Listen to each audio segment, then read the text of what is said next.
Cari telespettatori, rieccoci insieme, Stefano Zara qui con noi per fare un quadro generale dell'anno che verrà, di cosa ci aspetta. Insomma, è stato un 2022 abbastanza difficile e complicato, però i presupposti non sembrano essere i migliori per il 2023, ma siccome l'economia e la finanza in modo particolare sono variabili, sono umorali e tutto, andiamo per compartimenti stagni, analizziamo quello che viene dall'Europa, dagli Stati Uniti, ma anche dal lontano Oriente, dalla Cina, vediamo di analizzarlo insieme. E allora, cosa tiriamo una riga? Lo dicevamo prima. Magari si potesse tirare una riga. In realtà nessuno dei problemi che hanno assillato il 2022 se n'è andato, quindi abbiamo solo svoltato il calendario, ma il conflitto in Ucraina continua ad esserci, le tensioni sui prezzi pur dagli ultimi analisi fatti è evidente che l'inflazione legata all'energia stia scendendo ovviamente. Però il tema dell'inflazione è un tema che ci accompagnerà per tutto il 2023, un'inflazione in calo, ma ci accompagnerà. Questo ha degli effetti ovviamente che abbiamo visto anche l'ultima volta che abbiamo parlato, hanno effetti evidenti sul costo del denaro, sul debito del nostro Paese, sui maggiori oneri delle imprese e delle famiglie per ciò che riguarda l'indebitamento, i mutui, eccetera, eccetera. Quindi l'inflazione quantomeno il livello di inflazione è il dato più importante e sarà sul monitoraggio di quel dato che poi i mercati finanziari si aggiusteranno nel 2023. Un po' per capire, l'inflazione da che cosa dipende adesso? Perché ci sono tante variabili. Ha nature diverse, in Europa è ovviamente un'inflazione molto legata ai consumi energetici. No? Però abbiamo visto che ci siamo stati tutti bravi, cioè il clima ha aiutato. Quindi è più facile che scenda velocemente in Europa. Negli Stati Uniti l'inflazione ha un'altra natura, è un'inflazione prettamente legata ai consumi, perché le grandi iniezioni di liquidità fatte nell'ultimo periodo dell'amministrazione Trump e nel primo periodo dell'amministrazione Biden, quelle iniezioni importanti, mostruose, gigantesche iniezioni di liquidità hanno fatto arrivare soldi alle famiglie, che ovviamente li hanno spesi e hanno alimentato i consumi. Oltretutto la transizione tecnologica in quel paese è molto avanti, per cui loro hanno imparato a vendere, produrre e a gestire le loro aziende in maniera più efficace e più efficiente del passato, per cui nonostante i rialzi dei tassi degli ultimi mesi mantengono un mercato del lavoro molto forte, un livello di occupazione molto alto e continuano ad aumentare le paghe, per cui fanno fatica, nonostante mazzate sui tassi, fanno fatica a rallentare l'economia americana. Ma è per quello che il mercato finanziario a volte va bene, a volte va male. Quando ha la percezione, quando arriva qualche notizia che fa, tra virgolette, capire che l'economia sta rallentando, il mercato tira uno sospiro di sollievo e pensa finalmente sono finiti i rialzi dei tassi. Quando invece arrivano notizie buone dall'economia, il mercato va in panico, vende perché ha paura che la Federal, che la Banca Centrale Americana continui ad avere un atteggiamento troppo aggressivo, e questo troppo aggressivo quindi a fermare in maniera brusca l'economia, no? Quando si dice paura di recessione, sì. Alza, alla fine il costo del denaro potrebbe diventare alto tanto da ridurre in maniera troppo drastica i profitti delle imprese e quindi far considerare alti i prezzi delle azioni. Quindi creo dei costi delle imprese, quindi diminuisco i profitti, quindi le quotazioni sono troppo e la borsa va giù. Insomma. Esatto. Le ripercussioni poi l'onda lunga da noi, cosa può comportare, quando può arrivare? Diciamo che quasi tutti si attendono, quasi tutti pensano, gli analisti, pensano che il rialzo per frenare le economie e quindi l'inflazione il lavoro grosso sia già stato fatto. Noi abbiamo meno strada perché abbiamo stato meno, è vero, ma è anche vero che la nostra inflazione, parlo dell'Europa, sia un'inflazione prettamente energicentrica, quindi legata ai prezzi dell'energia. Sì, ma i cittadini non comprendono questa cosa qua. È diminuito il prezzo del gas. Tanto ma anche del petrolio, bravissimo. È tornato ai livelli del 2018 il petrolio. Bravissimo. Perché siamo ancora con questi prezzi? Perché vale il principio delle pompe di benzina a crescere il prezzo, c'è una immediatezza nel scendere e ovviamente una resilienza nel salire. Tanta resilienza. Noi abbiamo anche un problema che i ribassi che pur ci sarebbero stati sono stati incorporati dall'inserimento di nuovo delle accise. Noi abbiamo un problema legato al debito. Sì, che tutti si aspettavano che venissero in qualche modo eliminate. Ma in realtà sono state reintrodotte per un motivo ovvio. Noi siamo un paese che con il rialzo dei tassi non va d'accordo, insomma, siamo uno dei paesi più indebitati nel mondo, sicuramente in Europa il più indebitato, e rialzare i tassi vuol dire aumentare le spese per interesse. Quindi noi abbiamo un paese che spende di più per pagare i propri debiti, quindi abbiamo sostanzialmente, spendiamo più soldi, quindi meno soldi da distribuire, non abbiamo risorse per tagliare le tasse come dovrebbe essere. E quindi l'introduzione delle accise va nella direzione di un paese che farà fatica, l'eterna coperta corta che ci portiamo sempre appresso l'avremo anche per i prossimi anni. Noi abbiamo bisogno di crescere più della nostra media storica, per poter attuare una politica fiscale nuova, ma se continuiamo a crescere dello 0, come sarà per i prossimi 2 anni, e abbiamo ovviamente un appesantimento del debito per effetto del rialzo dei tassi, le risorse dobbiamo prenderle, dobbiamo generare una nuova crescita. Il PNR è talmente importante, ma che però non si riesce neanche ad agganciare. Facciamo fatica ancora oggi, quantomeno oggi, a prevedere che tipo di entrature, che magnitudine possono avere tutto quello che si attaccherà, le pertinenze del PNR nei prossimi mesi, anni, insomma. Certo. E la situazione in Cina che non si capisce, perché sembra che non vada poi così bene, no? Non va così bene, però il governo cinese ha cambiato politica, insomma, da tolleranza zero Covid a una tolleranza intelligente, cioè sostanzialmente il passaggio da pandemia a endemia, cioè abbiamo sto Covid, non riusciremo mai a sconfiggerlo, sarà una delle cose che ci porteremo, con cui dovremmo convivere. Questo lasciare da parte la tolleranza zero ha rincuorato il loro mercato. Loro hanno un duplice tema, quello che sono comunque si mantengono i prodotti-ficio del mondo, almeno a livello tecnologico, sicuramente lo sono ancora, e devono mantenere fede al loro programma che comunque già prevedeva nel 2025 il raggiungimento dell'egemonia nella tecnologia, quindi non possono, tra virgolette, star fermi, non possono isolarsi, non possono, cioè, la devono gestire. In un certo senso ancora oggi sono, tra virgolette, il paese di riferimento assieme agli Stati Uniti nella tecnologia, nell'altissima tecnologia. A tutto quello che è innovazione robotica passa Stati Uniti o Cina. Stati Uniti o Cina, quindi sì. Stati Uniti abbiamo visto come vanno, la Cina a questo punto, ma l'influenza della Russia pesa?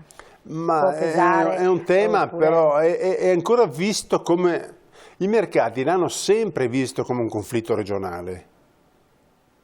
Nel senso che i mercati sono molto cinici, come un conflitto regionale, nel senso che i mercati, proprio nel momento in cui iniziò il conflitto, febbraio-marzo, quindi tutto sommato anche le evidenze sul campo non erano così chiare, le tensioni potevano dare adito a maggiori preoccupazioni, poi il mercato scese sul lockdown cinese di aprile in maniera molto forte, più che non, tutto sommato si dà poco credito fino a questo momento, insomma, che quel conflitto possa degenerare in qualcosa di più ampio, più vasto e coinvolgere diciamo, questo è un vero cinismo, no? Ma per il momento i mercati la vedono, vuoi perché la Russia tutto sommato è molto frazionale rispetto a e le grandi economie non sono coinvolte direttamente, indirettamente lo sono, ma indirettamente non sono coinvolte, insomma. Si creeranno altri spazi, altre logiche geopolitiche, sicuramente non è il mio mestiere, io non saprei parlarne con competenza, però sicuramente ancora oggi gli economisti lo percepiscono e l'effetto negativo eclatante che ha avuto è incidere sui costi di energia in Europa più che negli altri paesi. Infatti in Europa ne risente più di altre realtà, senza dubbio. Questa è un po' la situazione generale. Entriamo nello specifico in Italia, perché poi molti dicono ma dal punto di vista finanziario cosa posso fare, che cosa mi conviene fare, devo andare sui beni rifugio oppure no, qual è la situazione? Diciamo che siamo usciti da un'anomalia dei tassi negativi, insomma, no? Per dire, i mutui, i prestiti personali, i crediti erano parametrati a dei parametri che conosciamo un po' tutti, quel tipo Euribor, che è il prezzo del denaro a breve termine, che erano negativi fino a 6 mesi fa. L'Euribor a marzo-aprile dello scorso anno era meno 0,47, meno 0,48, quindi oggi vale 2,26, 2,27, quindi è salito di quasi un poco meno di 3 punti. Insomma. I mutui per la casa viaggiavano a tassi fissi del comprensivo di spread dell'1, l'1,20, oggi un tasso fisso a 15-20 anni può arrivare per la clientela a costare 4 punti e mezzo, anche 5 punti, anche qualcosa più di 5 punti. Come una decina d'anni fa. Come una decina, quindi siamo tornati siamo tornati a apprezzare il denaro come 10 anni fa, insomma. Siamo usciti da un'anomalia, ovvio che era meglio per noi e anche per le imprese avere denaro a poco costo, ma era ovviamente un'anomalia, insomma, quindi un'anomalia che adesso ovviamente avrà dei costi, no? Per rientrare in un'anomalia tu paghi un prezzo. Nel mercato del lavoro sta succedendo già, non tanto in Europa dove il mercato del lavoro non è mai rimasto forte, ma ad esempio negli Stati Uniti dove il prezzo del denaro è salito già parecchio. Amazon ha annunciato licenziamenti, il più grosso licenziamento della storia che sono circa 18.000 dipendenti, quindi ovviamente il mercato del lavoro negli Stati Uniti che è forte, comunque forte, ed è un dato un po' falso questo qua di 18.000 dipendenti, nel senso che il mercato americano è un mercato che ha grande mobilità in uscita ma anche grande mobilità in entrata, quindi ricordiamoci sempre questo dato, noi abbiamo il mondo delle imprese negli Stati Uniti conta circa 1,5 milioni di aziende che fatturano almeno 1 miliardo, noi ne abbiamo 150.000, quindi insomma aziende, ma questo vuol dire che dopo arriverà anche da noi questa... Arriverà anche da noi, ecco, la Banca Centrale Europea ha un'arma un po' spuntata, nel senso non può pensare di utilizzare il rialzo dei tassi come arma principale nella riduzione dell'inflazione, perché altrimenti ovviamente penalizzerebbe moltissimo, ma la polemica di questi giorni tra il governo e la BCE quindi è in quella direzione, insomma un rialzo dei tassi penalizza ovviamente i paesi più indebitati e noi frena le economie che sono tra virgolette tirate un po' su post pandemia. Noi avevamo un dinamismo inatteso fino a un paio d'anni fa, noi avevamo un paese che era cresciuto, aveva tassi di crescita i più alti d'Europa, fine Covid. Ora rischiamo di ritornare nella nostra aurea mediocrità, non tanto per colpa nostra, ma per effetto comunque dei nostri conti, quindi sì, colpa nostra, ma ovviamente è un qualcosa su cui bisogna porre mano, insomma. Il cittadino che cosa dove può orientarsi per non rischiare? Il risparmiatore tra virgolette, riscopre una situazione che aveva dimenticato, ossia i suoi bei titoli di Stato, le obbligazioni, finalmente dopo 10 anni cominciano a generare valore, a ritornare. È un valore negativo, perché comunque se hai un'inflazione all'8% e incassi un accesso anche di 3 punti, i conti non tornano, sei sempre in territorio di tassi negativi. Ma allora non ha neanche senso investire? No, ha senso sposare sempre la vecchia logica che da risparmiatore che mette le cose lì devi diventare investitore, cioè capire intanto il mondo in cui vivi e capire che ok, una parte dei tuoi investimenti che prima non dava reddito oggi lo dà, è sempre un reddito tra virgolette negativo rispetto al tasso di inflazione, ma poi ci sono altre cose, l'economia reale, quindi le azioni, non solo del tuo paese, ma ovviamente anche di altri paesi. Insomma. Quindi il non mettere mai le uova nello stesso paniere, come consiglio, è sempre valso. Io faccio 30 anni che mi occupo di gestione di risorse di privati e di imprese, ma la grande diversificazione ci ha sempre protetto. Più di qualsiasi, noi non sappiamo quale sarà il settore, l'asset, come si dice tecnicamente, che darà i maggiori risultati quest'anno. Però viviamo in un contesto di economia che cresce oltre la sua media storica e la grande rivoluzione tecnologica degli ultimi 4-5 anni, accelerata dal Covid, ha messo in campo forze e risorse che prima non esistevano. Non dimentichiamoci che Covid ha innescato in maniera irreversibile un processo di cambiamento, ha accelerato di almeno 4-5 anni un processo di cambiamento epocale. Tutto quello che sta nascendo nel campo dell'ingegneria genetica, delle nanotecnologie, è stato accelerato dal bisogno che abbiamo avuto di uscire da un isolamento che non si prevedeva, insomma, che fosse breve. Certo. E quindi ha messo in campo, la ricerca ha accelerato questo cambiamento. Quindi restiamo sempre nel settore tecnologico, delle imprese, delle aziende, degli investimenti, sì, e non tocchiamo tutti quei beni di cui si era parlato anche in passato. Ma sì, noi siamo innamorati della casa, no? L'italiano mette i Adesso è venuto soldi, fuori un po' che in conto anche corrente e un po' nei muri. No? Adesso anche il Lego è un investimento. Vedi. Ma perché? Il conto corrente perché abbiamo la percezione che lì non si perdano soldi, cosa non vera ovviamente, perché se l'inflazione intorno a te li fa in maniera anche visivamente perdere i soldi. E dall'altra parte crediamo nel mattone, insomma. Ricordiamoci che siamo il 47esimo paese al mondo per, tra virgolette, brutto termine, rivalutazione del patrimonio residenziale immobiliare rispetto ad altri paesi. Cioè noi siamo un paese che mantiene, in cui l'immobile mantiene il proprio prezzo, ma non in maniera omogenea. Ci sono città come Città d'Arte o Milano o anche Roma forse, dove il prezzo degli immobili ha una sua rivalutazione e continua a mantenerla, ma mediamente non è così. Per un fatto evidente, insomma, siamo un paese che ha una crescita negativa ormai da 4-5 anni, noi perdiamo 180.000 persone ogni anno come residenti, quindi siamo un paese che in 5 anni perde 1 milione di abitanti. Noi abbiamo delle proiezioni, sono dati Istat, in cui siamo, tra virgolette, un paese anziano,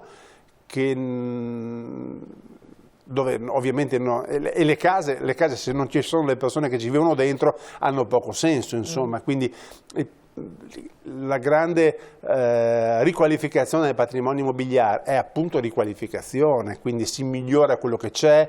Il 110% ovviamente ha dato una mano per una grande operazione di restyling per la nostra città, è visibile anche, Certo, sì. ma sicuramente non siamo un paese in cui ha senso considerare l'immobiliare come un asset di valore, almeno nel medio-lungo termine. Non è facile invertire una tendenza demografica, sono le tendenze più difficili da invertire, tanto più per noi, insomma. Infatti.